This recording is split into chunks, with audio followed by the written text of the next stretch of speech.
یکم محرم الحرام سیدنا فاروق اعظم رضی اللہ تعالیٰ عنہ کا یوم شہادت ہے، جنہوں نے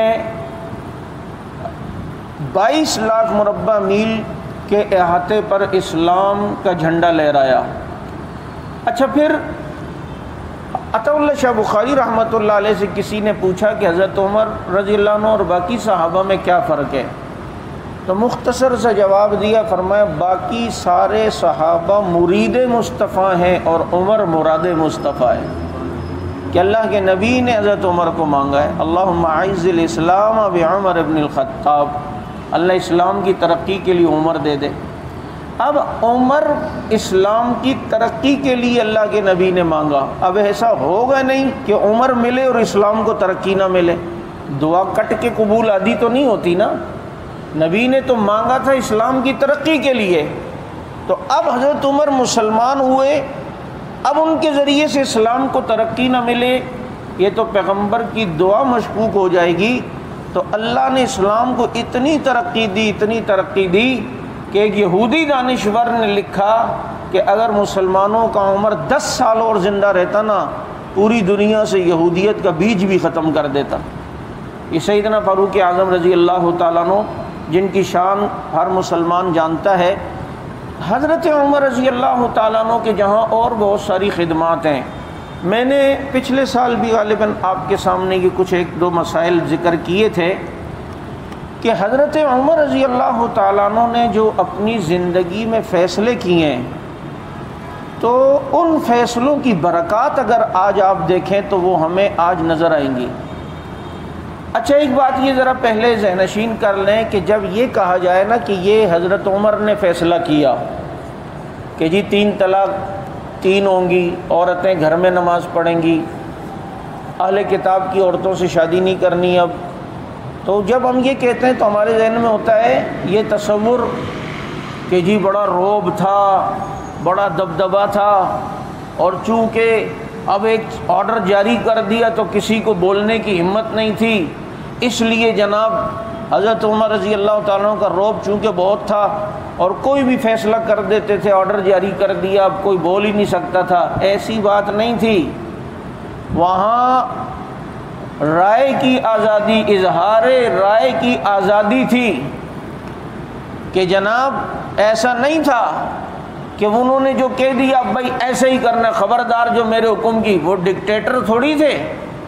تو وہ تو مسلمانوں کے خلیفہ تھے۔ کہیں یہ میں نے اس لیے بتا رہا ہوں کہ یہ ذہن میں اگر کسی کے ہو، جو فیصلہ کرنے کا مقصد یہ کہ حضرت عمر رضی اللہ عنہ کی شورا تھی، ایک مسئلہ آتا تو اس شورا کے اندر وہ بات طے ہوتی تو پھر حضرت عمر رضی اللہ تعالیٰ عنہ ممبر سے اس کا اعلان فرماتے تھے، تو اس لیے نسبت اس فیصلے کی حضرت عمر کی طرف ہوتی ہے، اکیلے انہوں نے اپنے طور پر فیصلے نہیں کیے ہیں۔ وہاں تو آزادی اظہار رائے کا یہ عالم ہے کہ ایک لمبا کرتا پہنے ہوئے ہیں تو ایک کھڑا ہوتا ہے شخص اور کہتا ہے بات نہیں سنیں گے آپ کی، مال غنیمت میں ہر ایک کو ایک ایک کپڑا ملا، آپ نے 2 کیوں پہنے ہوئے ہیں؟ یہ وقت کے خلیفہ سے سوال ہو رہا ہے بڑی مسجد کے اندر۔ تو حضرت عمر نے فرمایا میرا بیٹا جواب دے گا۔ وہ کھڑے ہوئے، کہا بھائی مال غنیمت میں جو کپڑا میرے حصے میں آیا میں نے وہ اپنے والد کو دیا ہے، کیونکہ میرے والد کے حصے میں جو آیا ہے تو ان کا قد لمبا ہے، تو وہ کپڑا ان کے لیے چھوٹا تھا تو میں نے اپنا کپڑا بھی دے دیا۔ کہا ہاں اب آپ بیان کریں، خطبہ دیں تو اب ہم سنیں گے۔ وہاں تو اتنی آزادی اظہار رائے تھی،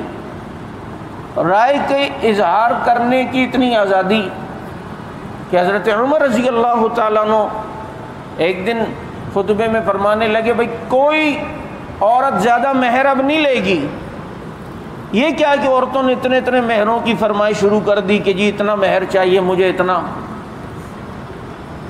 تو ایک عورت نے حضرت عمر رضی اللہ عنہ کو راستے میں روکا، عمر مجھے پتہ چلا ہے آپ نے یہ اعلان کیا ہے، آپ کون ہوتے ہیں جو روکتے ہیں ہمیں؟ اللہ نے جب کہا ہے کہ احداہن قنطارہ، کہ یہ عورت ڈھیر سارا مہر لے سکتی ہے، تو آپ نے کیوں منع کیا؟ وہیں پر سوچا اور واپس آئے اور ممبر پہ اعلان کیا اور فرمایا بھائی عورتیں جتنا مہر مقرر کرنا چاہے مقرر کر سکتی ہیں۔ اتنی وہاں جو ہے وہ قدر تھی مشورے کی۔ جیسے حضرت عمر رضی اللہ تعالیٰ عنہ کے سامنے ایک عورت آئی اور آ کر جو ہے کہنے لگی کہ امیر المومنین میرے شوہر بہت شریف ہے، دن بھر روزے رکھتا ہے، رات بھر نفلیں پڑھتا ہے، اور میں آپ کے پاس اس کے متعلق یہ کہنے آئی ہوں۔ تو حضرت عمر نے فرمایا اللہ تعالیٰ آپ کے شوہر کی عبادت تقوی میں اور مزید ریاضت و مجاہدے میں برکت عطا فرمائے۔ عورت تھوڑی دیر خاموش ہوئی تو چلی گئی۔ قریب ایک صحابی بیٹھے ہوئے تھے،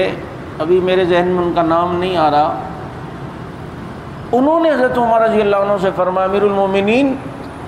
آپ جو ہیں وہ اس عورت کی بات کو شاید سمجھے نہیں، یہ اپنے شوہر کی تعریف نہیں کر رہی تھی، شکایت کر رہی تھی کہ وہ سارا دن تو روزہ رکھتے، رات بھر نفلیں پڑھتے، میرے حقوق تو وہ دے نہیں رہا۔ حضرت عمر نے فرمایا اچھا اس کا یہ مقصد تھا، اسے بلوایا گا، تیرا یہ مقصد تھا؟ کہ جی ہاں۔ تو اب حضرت عمر نے اس صحابی سے فرمایا چونکہ اس کی بات کو تو سمجھا ہے، فیصلہ بھی تو کر۔ تو کتنا بہترین فیصلہ کیا اس صحابی نے، انہوں نے کہا امیر المومنین اس کے شوہر کو بلا کے کہیں کہ 3 دن وہ عبادت کیا کرے اور چوتھا دن بیوی کو دے۔ تو حضرت عمر نے فرمایا یہ تم نے کس طرح استدلال کیا؟ تو اس نے کہا کہ دیکھیں اسلام نے 4 شادیوں کی اجازت دی ہے، اب اگر کسی کی 4 شادیاں ہوں گی تو وہ 3 بیویاں اس کی ہیں، تو وہ 1 2 3 کے پاس 3 دن رہے گا تو ایک بیوی کا نمبر تو چوتھے دن آئے گا نا۔ تو عورت کا اتنا حق ضرور ہے کہ اسے چوتھے دن ضرور وقت دیا جائے، چنانچہ یہ فیصلہ میں نے اس طور پر کیا ہے کہ وہ اس سے باتیں بھی کرے، اپنی بیوی کو بھی رات کو وقت دے، اس کے ساتھ ہم کلام بھی ہو۔ حضرت عمر رضی اللہ تعالیٰ عنہ نے اس سمجھداری کی وجہ سے انہیں ایک علاقے کا گورنر بنایا کہ اتنی سمجھ بوجھ، اتنی آزادی اظہار رائے وہاں پر تھی